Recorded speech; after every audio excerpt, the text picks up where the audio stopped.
A very good morning. You're watching World 24/7. We have a whole lot lined up for you, including the headlines, which includes Julian Assange, who's been freed to take up that plea in the United States. Let's get you first the headlines.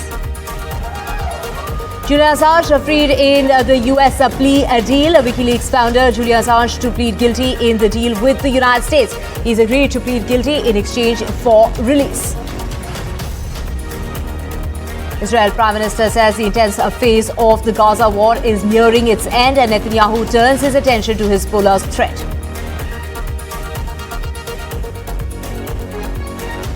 Tories launch inquiry into election date betting, suspected illegal betting by party members, and Rishi Sunak has reacted saying that he is not being investigated.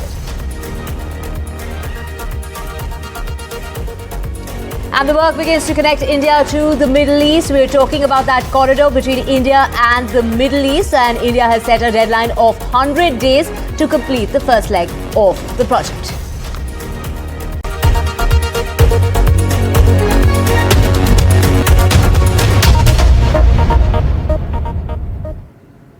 Let's get to your top story, and that's the Wikileaks founder Julian Assange, who will plead guilty to a felony charge in a deal with the United States Justice Department that will resolve a long-running legal saga that spanned multiple continents and centered on the publication of a trove of classified documents, according to the court papers that were filed on Monday. Assange is scheduled to appear in the federal court in Mariana Islands, a U.S. Commonwealth in the Western Pacific, to plead guilty to an Espionage Act charge of conspiring to unlawfully obtain and disseminate classified national defense information, the Justice Department said in a letter that was filed in court. Under the terms of the new agreement, the Justice Department prosecutor will seek a 62-month sentence, which is basically equal to the amount of time that Assange has already served in a high-security prison in London while he fought extradition to the United States. The deal plea would credit that time served, allowing Assange to immediately return to Australia. That's his native country. The guilty plea, which must be approved by a judge. Now, Assange had been released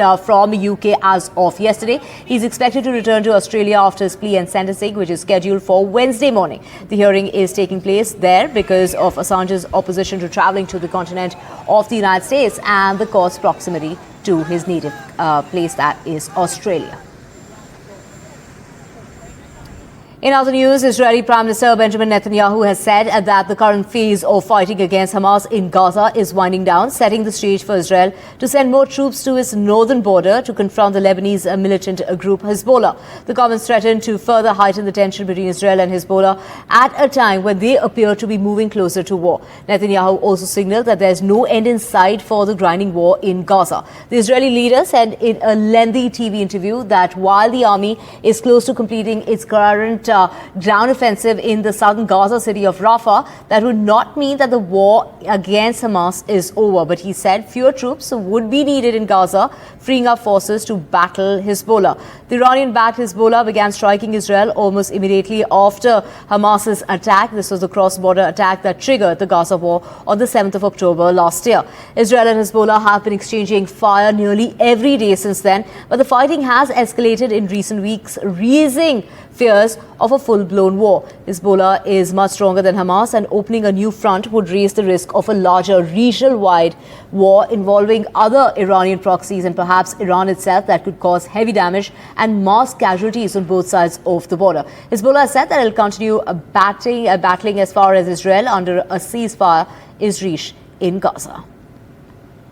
Israeli Prime Minister Benjamin Netanyahu is looking to the north. Netanyahu says that as the current phase of fighting in Gaza winds down, Israel will soon be able to deploy more and more forces along its northern border to prepare for confrontation with the Lebanese militant group Hezbollah. Hezbollah began attacking Israel last October, almost immediately after the war in Gaza erupted. And since then, there have been exchanges of fire nearly every day. But these exchanges, along with the rhetoric between these two enemies, have intensified in recent weeks, and there are now concerns on both sides of the border that a full-blown war is approaching. Hezbollah is far more powerful than Hamas, and a war between Israel and Hezbollah could be devastating to the region. Hezbollah is believed to possess a collection of rockets and missiles that are capable of striking anywhere in Israel. The Israeli military, meanwhile, says it has prepared plans for an offensive in Lebanon, and Israeli leaders have said the scenes of destruction in Gaza could soon be repeated inside Lebanon. Now, Netanyahu says he's hoping for a diplomatic solution to this standoff, but he says that Israel is prepared to go to war if that's what it takes to restore quiet along its northern front. And to get more on this, we have Linda Gradstein, a reporter of Voice of America, joining us from Jerusalem. Thank you so much for speaking to us here on NDTV. Linda, what is your reading of the current situation as far as the Lebanon border is concerned, as war looms along Lebanon's border? How do you see this unfold? What is your reading of it? So first of all, I think it is a serious issue that this UAV was able to get in and get this drone footage. And it's a sign, I think, that Israel and Hezbollah are kind of playing this game of chicken, you know, kind of pushing each other's buttons, trying to each do things that they know will annoy the other, but stop short of a full war. The truth is that Israel and Hezbollah have been on the verge of a war since October 8th, when one day after Hamas, attacked Israel, Hezbollah then joined in. At the same time, it seems pretty clear that they've sort of tried to hold back a little bit. Well, Linda, also thousands of Iran-backed fighters have now offered to join Hezbollah in its fight against Israel. If that happens, how will the United States react? So that's the question. I mean, if Iran joins the war, would the United States then join the war to protect Israel? Up until now, Iran has preferred to act mostly through proxies. There was one time in April when Iran fired dozens of rockets at Israel, but they didn't do that much damage and nobody was killed, and then the situation kind of settled down. I don't think Iran really wants a war with Israel. It wants to use its proxies to carry out a war with Israel and then have them pay the price of the Israeli response. Right, Linda, also we've seen Netanyahu, he's done multiple flip-flops on the hostage negotiations. Netanyahu is now facing a backlash to comments on ceasefire deal as hostage families release a new video. What does this video contain? Well, first of all, just in the last few minutes, in fact, the families of 3 of the hostages released video that's never been shown before of their abduction that came from the GoPros that the Hamas terrorists were wearing, and it showed the 3 hostages looking terrified, being loaded and wounded. They were bloodied, loaded onto a flatbed truck. And the hostage families released a statement saying that they're releasing this video because it's such an indictment of the fact that Israel has failed to, get them freed for more than 260 days. So I think there's definitely worry in Israel that the longer time goes on, more hostages are dying, whether by Hamas itself, whether by neglect and the conditions. Well, Linda, can we expect snap elections to unseat Netanyahu? Well, the polls show that he does not have a lot of support, that the public is very frustrated with the way that he's run this, with the intelligence failure that allowed October 7th to happen. It's quite amazing how and the fact that it took several days for Israel to retake some of those communities that were on the border with Gaza that were taken over by Hamas, that it took, rather than hours, it took days to retake them, and the loss of life. I mean, I think the country is still really traumatized by October 7th. And, Netanyahu has refused to take responsibility. That said, polls show that in an election he would not win. Right. Thank you so much, Linda Gradstein, for joining us from Jerusalem. Moving on, the UK Conservative Party is conducting its own investigation into suspected illegal betting by party members on the timing of the general election. It's an embarrassing admission for the governing party in the last few days of the UK parliamentary election campaign as it tries to narrow the 20% point gap between it and the opposition Labour Party. Now, UK's Prime Minister Rishi Sunak says that his party will act on any relevant findings or information. He's also gone on to say that he is not being investigated. Stuart Smith of NDTV has more from London. For the Conservative Party, who seem to, these days, resemble something of an organised betting ring. The sheer level of greed and stupidity that leads people right at the heart of government, who know when the election's going to be called, to put on bets, is astonishing, but perhaps sums up the self-entitled view that this Conservative Party has after 14 years in government. There's been a fifth person named this morning, but I'll bet you that's the tip of the iceberg, because all we've seen is the Betfair data, because it's available online. I wonder how many people were running into betting shops with 100 quid, 200 quid, 500 quid. This scandal will get worse. But I hear that Rishi Sunak is on the verge of doing something very decisive about it. I understand this afternoon he'll announce that we're leaving the Gambling Commission. Two parliamentary candidates, two senior Conservative Party officials and one of the Prime Minister's close protection officers are under investigation by the UK's Gambling Commission. And at the weekend, there were reports it has expanded its investigation into alleged illegal betting by others, using inside information about the date of the general election, which had been a closely guarded secret. Prime Minister Rishi Sunak was forced to deny he was under investigation and assured the press that he had not made any bets on political outcomes since becoming a lawmaker in 2015. A former Conservative cabinet minister said he believes the Prime Minister should suspend the two parliamentary candidates who are being investigated and that the government should ban politicians and party officials placing bets on politics to avoid such a situation happening again. The Labour Party leader and likely new Prime Minister, Keir Starmer, has suggested he wouldn't change the rules if he gets into power, claiming it's not the rules that are the problem. Reform Party leader Nigel Farage said the sheer level of greed and stupidity at the centre of government was astonishing. He got into a spat with former Prime Minister Boris Johnson on Monday. Johnson accused Nigel Farage of nauseating ahistorical drivel and more Kremlin propaganda after Farage attempted to argue that Western nations had provoked Russian President Vladimir Putin into invading Ukraine. Nigel Farage later said Boris Johnson would go down in history as the worst Prime Minister of modern times. Farage, who led the campaign to leave the European Union, blames Johnson for squandering Brexit.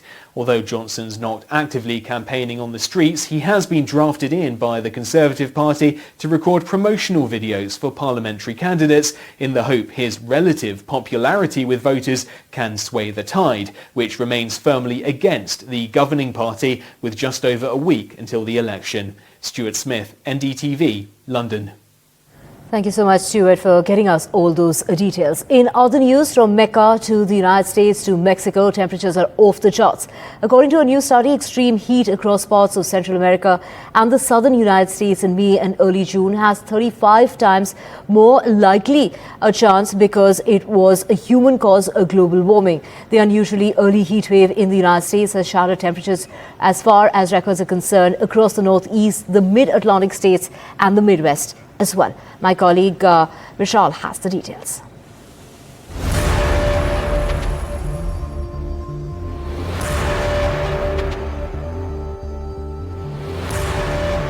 From India and Pakistan to the US and Mexico, the heat wave is not sparing anyone. May was the Earth's 12th consecutive month of record-breaking temperatures. The global average temperature for May 2024 is 1.52 degrees Celsius above the estimated average for May during the pre-industrial period of 1850 to 1900, highlighting the long-term impact of global warming. According to reports, India's severe heat wave this summer is suspected to have killed at least 100 people and made tens of thousands ill. The chokehold of heat wave is slowly tightening in the US as it covers the Midwest and northeastern part of the country. Officials in the US warn that the high temperatures could prove deadly. About 80 million people in the US are facing an excessive heat warning at the moment. So when you do get a heat wave, what it does to the atmosphere is it makes the air expand. So when the air expands, it creates a dome. which is why you call it a heat dome when you happen to have a heat wave. So there's a big area of high pressure that's bulged outwards, forming a dome. That's all that means when you're calling it a heat dome. It's a heat wave by, any definition you want to give. Exposure to high temperatures can cause dehydration, heat stroke, and heat exhaustion. It can also worsen heart issues and other pre-existing conditions. According to the Centers for Disease Control and Prevention, heat contributed to the deaths of more than 2,300 Americans in 2023. The number of these deaths has more than doubled in just the past 5 years. Though heat wave doesn't appear to have the dramatic backdrop of natural disasters such as earthquake and floods, the effects do tend to be widespread. With Vishal Vivek, Kartikeya Bhattacharya for NDTV. And to get more on this, we have climate expert Jose Alvaro Silva of the WMO joining us from Lisbon. Thank you so much for speaking to us here on NDTV. What's driving these extreme temperatures in the United States, and also we're talking about Mecca to even Mexico? So this excessive high temperatures in many regions of the world is something that we are witnessing some months ago, but now with the Northern Hemisphere summer are impacting several regions in America, Europe, Asia, Africa. So it's a widespread hot temperatures, exceptionally high for this time of the year. And we know that heat waves are increasingly being more intense and frequent due to human-induced climate change. This is the main contributing factor. Jose, we've also seen that many elderly died in Hajj due to heat wave. What precautions can one take? What are the most vulnerable parts of the population? And what are some of the health risks as far as these situations are concerned? Yeah, so with some temperatures reaching 50 degrees and more, especially in the Middle East. In Kuwait, we are now in the 8th day of temperatures above 50 degrees. But not only the maximum temperatures are a concern, also the minimum temperatures during the night are also exceptionally high. Under these conditions, people should avoid to go outdoors. Of course, then the people most at risk are the elderly people, people with health conditions, and of course, people that need to stay outdoors. And this is something that should be avoided when we have these heat waves with temperatures above 40 and 45 degrees. Well, Jose, also apart from heat wave, freak weather or extreme weather cases are also becoming common across the world, from floods, tornadoes and more. Is this likely to be the new norm?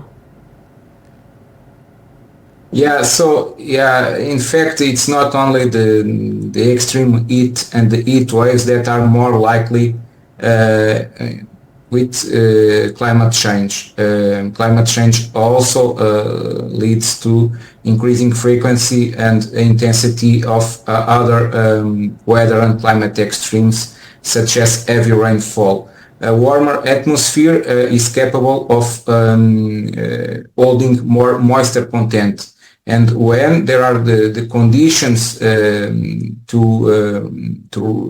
storms to develop and to heavy rainfall events, these are more intense and leads to more severe flooding over many areas of the world. Right. So, Jose, when we talk about such high temperatures that are also leading to rising sea levels, we just saw Panama becoming the first country to evacuate an island due to climate change. How dangerous is this situation? How many regions are vulnerable to this?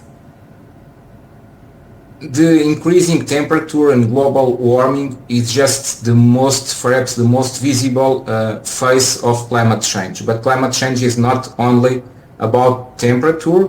It's also about sea level rise. So the ocean warms, and when ocean warms, it expands. So we get important contribution from this thermal expansion of the ocean. But also the melting glaciers and ice sheets provide additional water to the ocean, and this leads to, again, an important contribution to sea level rise. Right, Jose, what do countries need to do in order to reverse the impact of climate change at a time that we're seeing record low levels of climate funding? Rise, as we talked about, and it's up to the countries to increase their ambitions in terms of reducing greenhouse gases. It's very important to keep the Paris Agreement goal alive, to get global warming and increasing of global temperature well below 2 degrees Celsius. And with current pledges and with current politics, it's not possible to see this will happen. So it's important to increase ambition, and this needs to be a global undertake by all countries. Right, thank you so much, Jose Alvaro Silva from the WMO, for speaking to us here on NDTV.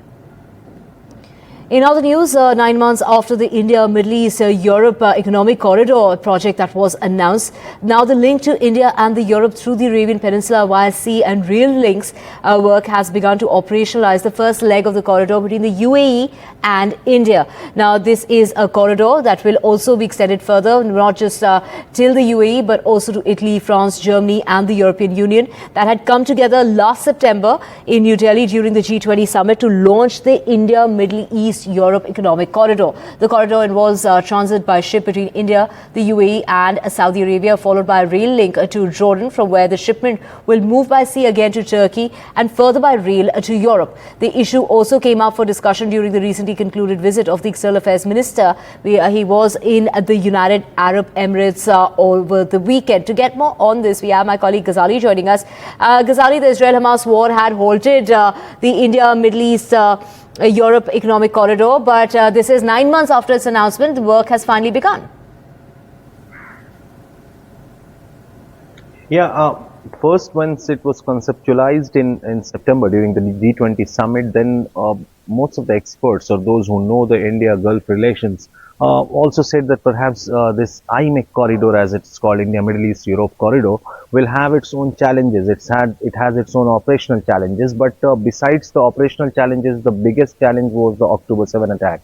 And after October 7 attack, most of the European partners in this Middle East and Europe corridor went quiet on this entire project, but this got its backing in the G7 summit recently in Italy, when countries like US, UK and even France and Germany, they all backed that this corridor should be operationalized, the work should begin on this corridor. And finally, India has taken the lead on this Middle East European corridor by starting or taking an ambitious target of finishing the first leg of connectivity between the seaports of India and the UAE. And now questions are often asked that why India is interested in India Middle East European corridor after investing in Chabahar port or also in the north-south transit corridor. So experts say that perhaps this is not something like a competition to these two transit routes, or say the export routes between India and Iran or towards the Middle East, but this is perhaps a kind of a complement to these two routes. This is also an alternate route which not just connects to the Middle East, but also moves towards Jordan and Israel, the two key partners of India in the Middle East. So in some way or the other, this India Middle East European corridor will help not only the Indian companies or India investment in India, but will also sort of further India's reach in the European world as well. Right, Ghazali, like you mentioned, so it's not just going to be the Middle East. It promises to connect India with the Eastern Mediterranean as well as the western part of Europe. Now, like you mentioned, there's a 100-day deadline that has been set as far as the first leg of the corridor is concerned. And that is a promise that's been made by the new government. Of course, it is Modi 3.0. Take us through, is there any target when it comes to the remaining part of the corridor? Sorry, can you repeat, Divya? I just missed the question there. Right. I'm just saying that we have a 100-day deadline that has been set by Modi's government. Is there a target when it comes to the remaining part of the corridor as well? Yeah, so this involves two parts. One is the seaport connectivity, and then there are areas where Indian railway network will also operate in the desert areas of the Middle East or in the Arabian Peninsula. So the first ambitious target is of 100 days to first starts the operationalization of the first part of the project, which is the seaport of India, which will connect either from Mundra, Kandla or Nhava ports, Nhava Sheva ports with the ports in the UAE. So that is the first leg of this project, which has to be operationalized. And after that, there will be participation of other countries who are the signatory of this MOU or the Memorandum of Understanding, which was signed during the G20 summit. And after their coordination, perhaps the future legs or the remaining portion or part of this corridor will be constructed with the coordination of those countries, where either the rail network has to be let down or where this seaport connectivity has to be established. Right, Ghazali, before I let you go, just take us through the significance as far as India is concerned and this corridor. See, there are two things. One, that it builds on existing trade and economic relations between India and the Gulf region. And why we know that why it is very important is that we saw Mr. Jaishankar visiting UAE recently. It was his second foreign trip as a foreign minister after assuming the office there. And India has had old and very cultural ties with the Middle East or the Gulf region. Now, to reinforce that, it was conceptualized that though there are existing routes available on the route, which connects India to the Middle East, but this time around, India is bypassing the Chabahar or the Iranian region and moving into the Middle East directly via UAE, Saudi, Jordan, and other key allies in the Middle East. And we know that Middle East is on the boil, and perhaps India is also eyeing to sort of play a role of a greater superpower there, to have involvement in the Middle East as well. Thanks so much, Ghazali, for joining us with all those details. With that, we're slipping into a very short break. Back with a whole lot more.